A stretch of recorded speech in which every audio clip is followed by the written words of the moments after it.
السلام علیکم و رحمت الله و برکاته. درس چهارم آموزش زبان عربی از کتاب العربیة بین یدیک.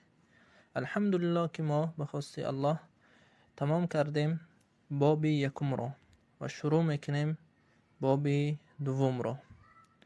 الوحدة الثانیة. الوحدة الثانیة، باب دوم. الاسرة. الاسرة، عائله. الاسرة به معنای عائله. الحوار الاول. الحوار الاول، گفتگوی یکم. انظر، نظر کن. واستمع، گوش کن. و اعد، تکرار کن. الحوار بین علی و عمار، گفتگو بین علی و عمار. علی: السلام علیکم. عمار: و علیکم السلام. علی: هذه صورة أسرتي. هذه صورة أسرتي، این صورتی عائله من. این صورتی عائله من. عمار: ما شاء الله. من هذا؟ ما شاء الله. من هذا؟ ما شاء الله. من هذا؟ من هذا به معنای کیست این. یعنی هذا گفتیم در درس های پیشتر ما گفتیم که هذا این اسم اشاره به سوی مرد است، یعنی مرد اشاره میکنیم. یعنی کیست این، یعنی کیست این مرد. و کلمه ما شاء الله یعنی یک کلمه هسته که تعجب ها، حتی در حالت های تعجب هم استفاده برده میشه. یک چیزی عجیب میبینی یا یک چیزی که وقتی میبینید در بسیار زیبا هست و بسیار گویم یعنی چیزی خوب است، یعنی و یک چیزی که انسان گویم در تعجب میورد، یعنی همونا در همون حالت هم گفته میشه، یعنی ماشاءالله گفته میشه. فهمو؟ یعنی اینجا همینجا کلمه ماشاءالله یعنی همچون تعجب آمده. ماشاءالله. من هذا؟ کیست این، یعنی کیست این مرد. علی: هذا والدی عدنان. هذا والدی عدنان وهو مهندس. وهو مهندس. هذا این، والدی پدرم، عدنان. عدنان یعنی نام مرد.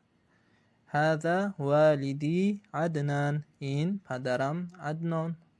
و هو مهندس، و او مهندس است، یعنی انجینیر است. عمار: و من هذه؟ و من هذه، و کیست این، یعنی و کیست این زن. هذه یعنی استفاده می شود برای زنها. این به معنای یعنی اسم اشاره به سوی زن هست، یعنی برای زن هست. و من هذه، و کیست این، یعنی و کیست این زن. علی: هذه والدتی سعیده و هی طبیبة. هذه والدتی سعیده و هی طبیبة، این مادر من سعیده و او طبیبه هست، یعنی و او دکتر است، دکتر زن است. عمار: و من هذا؟ و من هذا، و کیست این. علی: هذا اخی عیسی و هو طالب. هذا اخی عیسی و هو طالب، این برادرم عیسی و او طلبه هست، و او طلبه هست. عمار: و من هذه؟ و من هذه، و کیست این. علی: هذه اختی عبله. هذه اختی عبله، و هی معلمة. این خواهر من عبله، یعنی عبله نامی زن هست. این خواهر من عبله و او معلمه هست. و هذا جدی، و این بابای من. و هذه جدتی، و این بیبی من. عمار، ماشاءالله.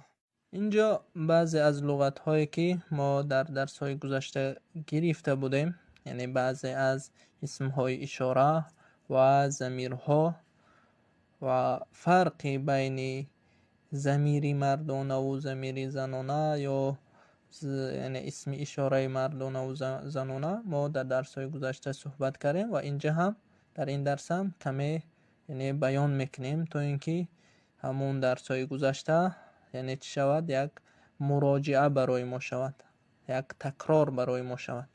مثلا در اینجا آوردگی کلمه هذه، مثلا در کلمه در جمله یکم هذه صورت اسرتی، برای چی همینجا در پیش ای یعنی در پیش ای کلمه صورتون یعنی هذه آمده. و ما در درس‌های گذشته گفتیم که اگر هر اسمی که اسم زنانه باشد، ضمیر یا اینکه اسمهای اشاره موافق همون اسم بیا، یعنی زنانه میبیا. اگر اسم مردانه باشه ضمیر هم مردانه میبیا، اسم مردانه باشه اسم اشارهش هم مردانه میبیا. و از سبب که کلمه صورتون یعنی اسم زنانه که هست، یعنی اسم مؤنثه که هست، برای همین اسم اشاره زنانه آمده گه. به سبب برای چی صورتون یعنی اسمی گویم زنانه هست، سببش تی مربوطه قبول کردگی هست. به همین خاطر کلمه صورتون چی هست؟ اسمی زنانه هست. و به همین خاطر اسم اشاره هم چی آمدگه؟ زنانه آمدگه. هذه صورت اسرتی. فهمم؟ و یای نسبت گفتیم که هر اسمی را که یا هر چیزی را که ما نسبت به خودمون دادیم در آخر همون اسم یای نسبت میمونیم، یا اینکه یای متکلم میگن همون را گذاشته میشوه. مثلا صورتون، صورتون یعنی صورت میشه، اسرتون عائله میشه. در کلمه عائله یعنی اسرتون در آخرش یای متکلم که گذاشتیم یا اینکه میگن که یای نسبت اگر که ما گذاشتیم همون چیز نسبت خودمون میشه. همینجا اسرتی گفتونه، اسرتی یعنی عائله من. فهمو؟ عائله من، اسرتی عائله من، صورتی صورتی من، قلمی قلمی من.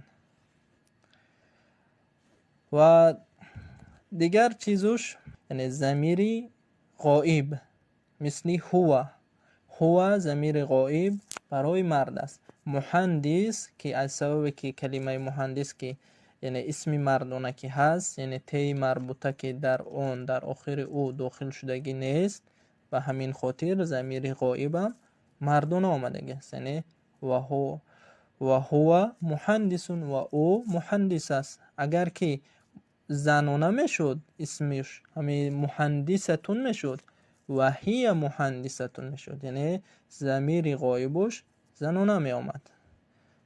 مثل کلمه یعنی طبیبتون که اسم زنانه که هست ضمیر غایب شم زنانه آمده و هی طبیبتون و او طبیبه هست.